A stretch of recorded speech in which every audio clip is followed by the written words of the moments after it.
And here we come again from the second circle. And um, and along with this reloading series, I wanted to talk about, and I was asked to talk about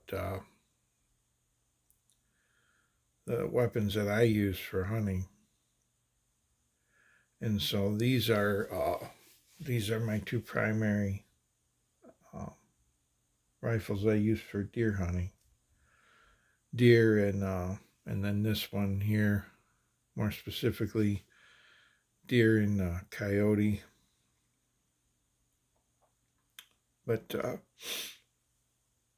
yeah, I look at once in a while. I look at some of the gun the gun magazines, or see some of these videos on YouTube with manufacturers coming out with various firearms, and a lot of it seems to be really be geared towards um, a different kind of hunting than I'm familiar with here. I hunt I hunt in the northern lower peninsula of Michigan, and which for the most part is anything that applies to there largely applies to the upper peninsula as well. We have in Michigan we can use rifles in what they call the shotgun zone, which is the southern basically the southern half of the lower peninsula, but they have to be straight wall cartridges. So that's the reason why you're seeing these 450 Bushmasters and what's the other one? It's 35 Legend. Those rounds are legal, and in whichever platform. They could be in a bolt. You can get them in bolt action. You can get them in the AR style rifle, but and there's nothing wrong with them. I just happen to have a couple years ago my dad surprised me with this 7.62 by 39 upper. And thanks again, Dad. I really I really made use of this thing. I think I took down 8 deer and a coyote in the past 2 seasons. So um, it's gone through a little bit of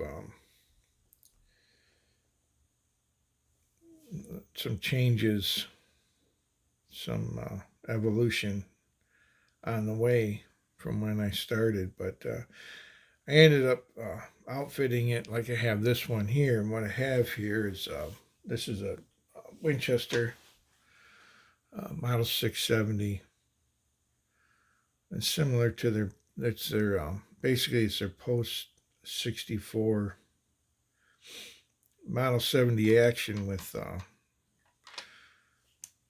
plain wood and just uh,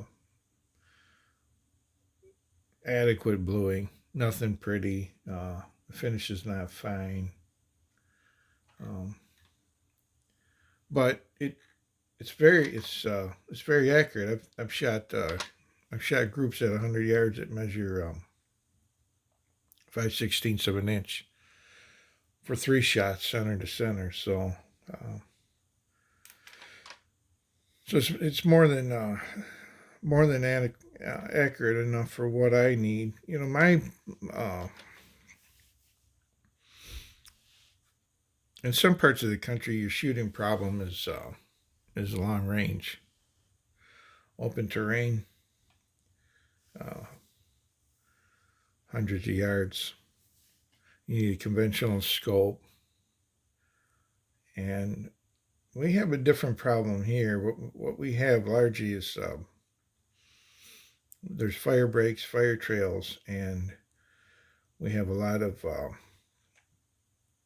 the DNR will have foresters come in and they'll cut sections of woods and they'll leave.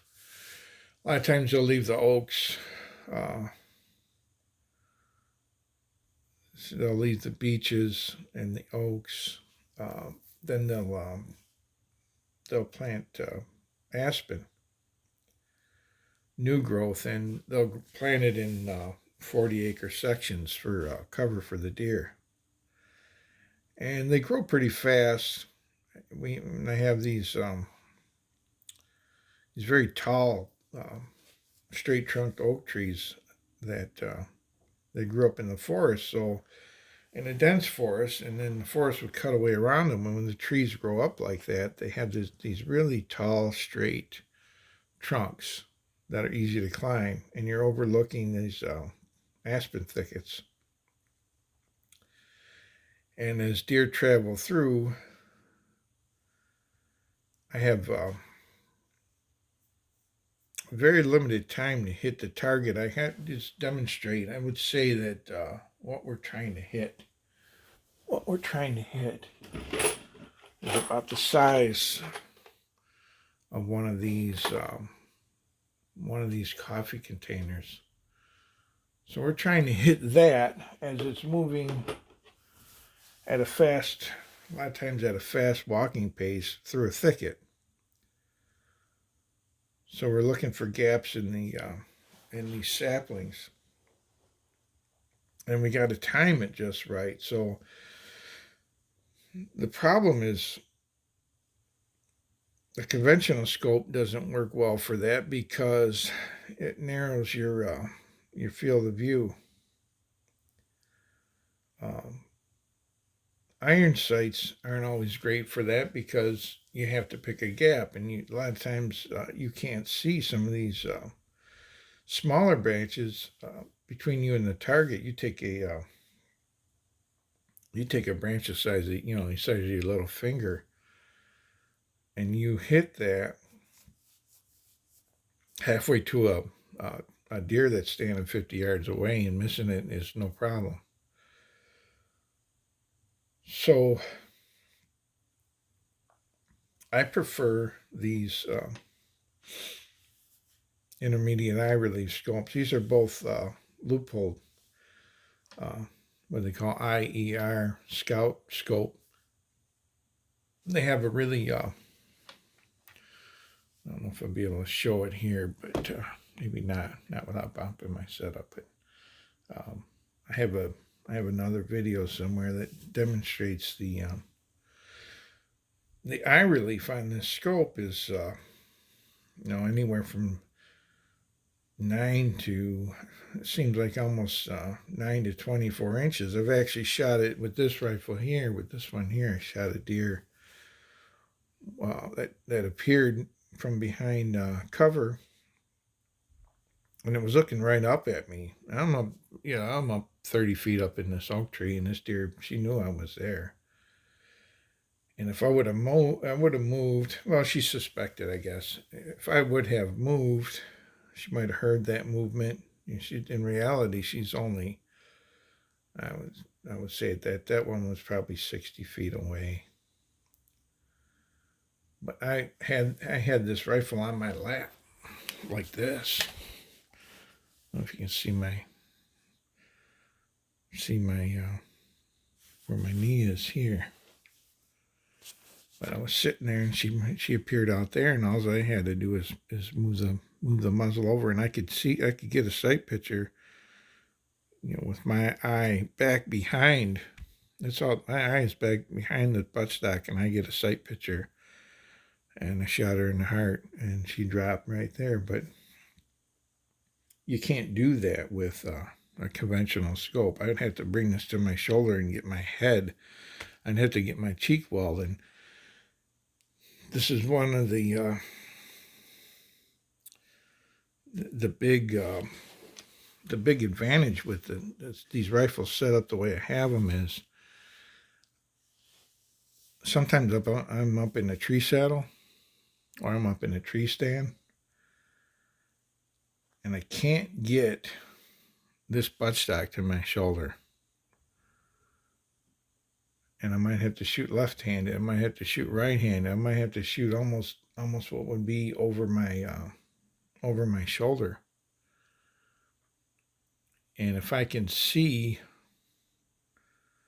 I should make a video at some point when we're able to get back outside and get in the woods, and I can show some of this. But I can actually I can shoot from positions that up tied up in the tree there. I can shoot from positions that you can't imagine until you've seen them and do it successfully. So uh, the other thing I really like about this setup is I can hold this, and I went over that in another video, but I can carry this right at the balance point, right over the on the receiver. And the same thing goes for this one. This one pretty much balances right here. So that's right. It's a pretty light gun too. I know it's it weighs a little bit less. I'm not sure exactly pounds and ounces, but I know it weighs a little less than like a Marlin 30-30 with a scope. So, but I can carry this one right here. I'll hold it right around here and carry that comfortably. I have also this single point sling, and the paracord on here is to quiet these plastic and metal buckles and hooks. So, and I can go over that sling in depth at some point, but today I just want to go over these guns. So this one here has it's a 22-inch barrel. It's about the longest I would want to do the job that I need it for. And this one here, this AR, what we call AR-47, he shoots this the AK round, SKS round, the Russian 7.62 by 39. This one here is a 16-inch barrel.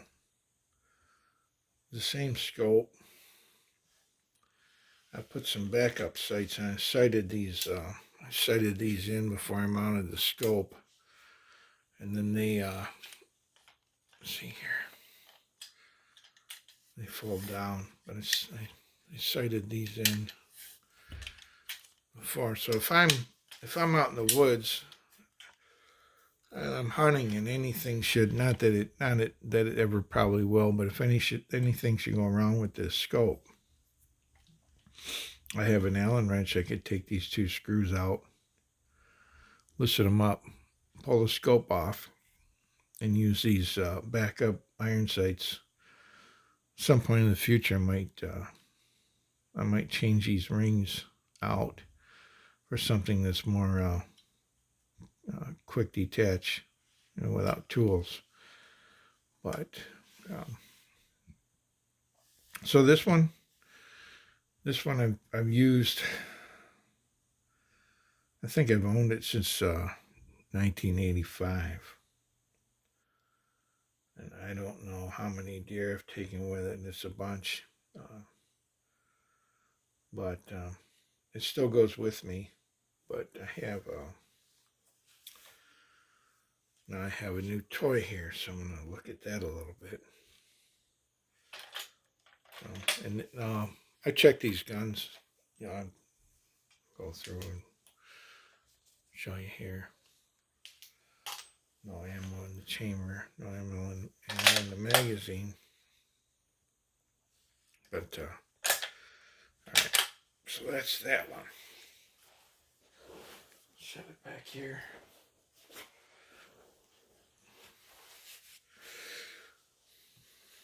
So this is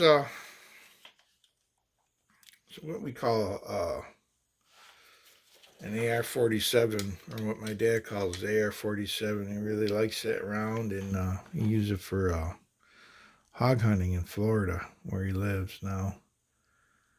And to good effect. So he was kind enough to send me this upper, and when he sent it, it had a red dot on it. And I like the red dot in the low light, but I had trouble with it. Oh, before I do that, maybe I can do this. I can do this. I can get this in the frame so that we can see what this sight picture looks like. Maybe I can do this.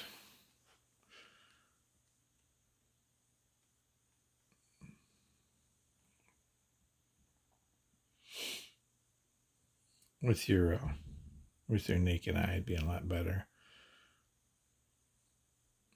This kind of struggle to haul all this stuff at once. But you see, as I move it away, it's got a lot of eye relief. I can move it in pretty close and get a full sight picture, and I can move it out. And so there's a lot of leeway in this scope for, when I'm up in the tree and I can't move a lot, and I can't move without, some of those days where it's just dead quiet, and all you need is a little click on the stand, and you're busted, and your opportunity's gone. I've never lost an opportunity because these rifles allow me to shoot without moving my body very much. I don't have to twist around. I'm more likely to shoot left-handed than left or right-handed. More likely to switch hands immediately if need be. I'd rather do that than turn. So, and these are pretty much ambidextrous as far as that goes. I had a muzzle brake on it, but that kind of hurt my ear when I used it the first season. So I took that off, put it aside. So because I have I mounted the scope out on the rail this way. Typically, the barrel's free floated, and the only connection is here. There's just 4 screws on this rail.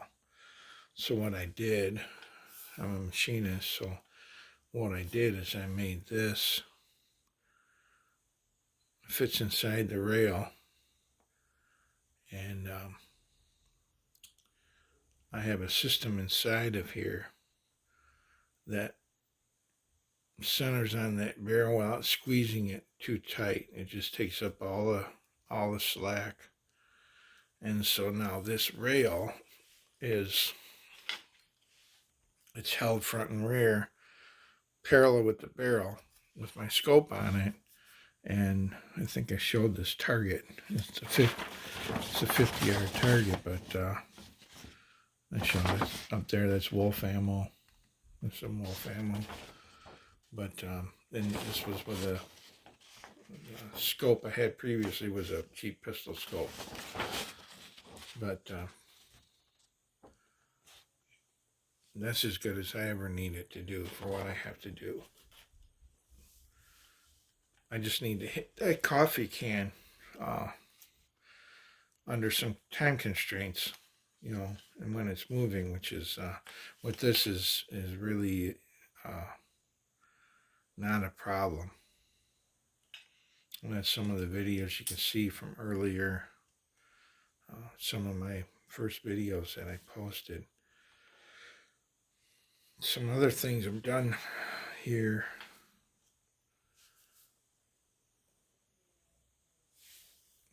I have about 8 minutes left, but I'm going to go ahead and open this up. Open this up real quick and show some of my mods. Like I said, I'm a machinist, so I can alter these. That's what I've done here. Now, let's just say it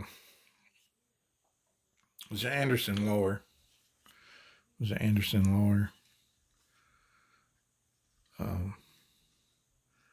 I put the mil spec fire control group in it. But what I did was I added there's the screw that holds this. This is an MOE, Magpul MOE grip. It's got the bigger grip, more vertical. But there's a screw that holds that grip on. Well, that screw ends up underneath the trigger, and I have a screw with a set screw inside that adjusts this trigger as far as take up. So what it does is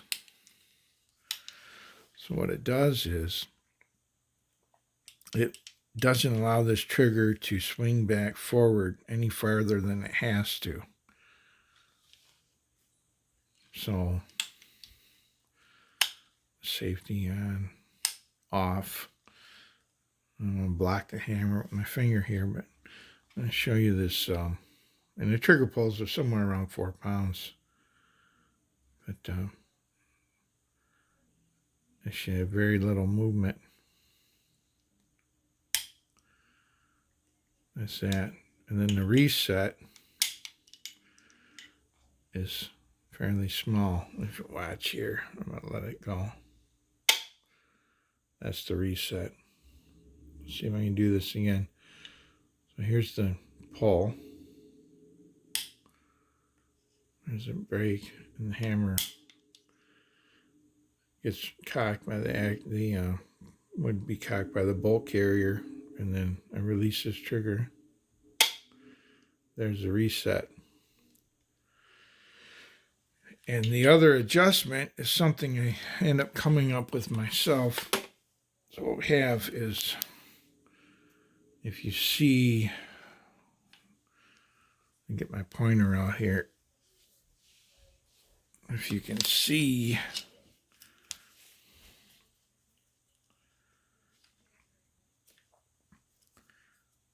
this cylindrical piece right here. You guys that know ARs know what we're looking at. Some others might not, but this cylindrical piece, this is the safety. You see, if I move the safety,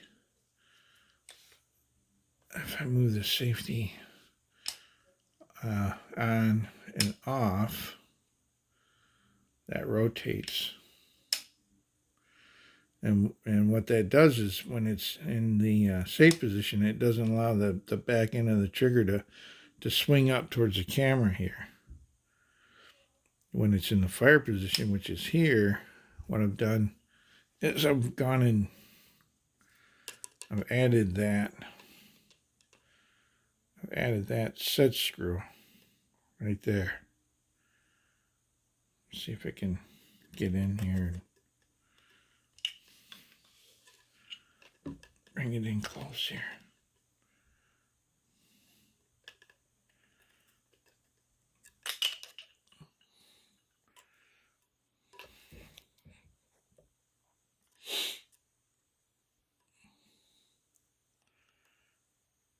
Okay, but I've added that set screw right there. What that allows me to do is, if I screw that set screw in, that limits how far this trigger moves backwards when I pull the trigger. So the over travel, that's my over travel. So here here again, let's see, get this nice and focused here. So there's a trigger brake, reset, the hammer, trigger reset. 4 pounds, maybe a little less from the mil spec trigger. So that's that was my rework. I have not seen that mod before. It was rather difficult to do. These materials are hardened, so I was able to get that set screw in there. And other than that, just a was this a car or M4 buttstock, I guess, 6 position.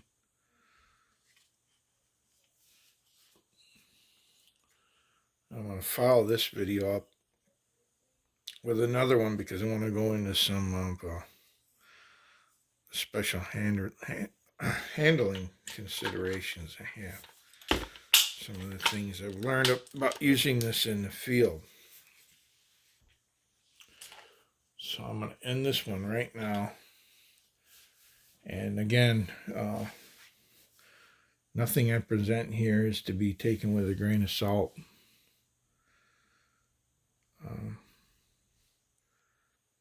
It just will hopefully start a conversation, maybe get us talking about this equipment, talking about hunting. It's just something I look for. So thanks again.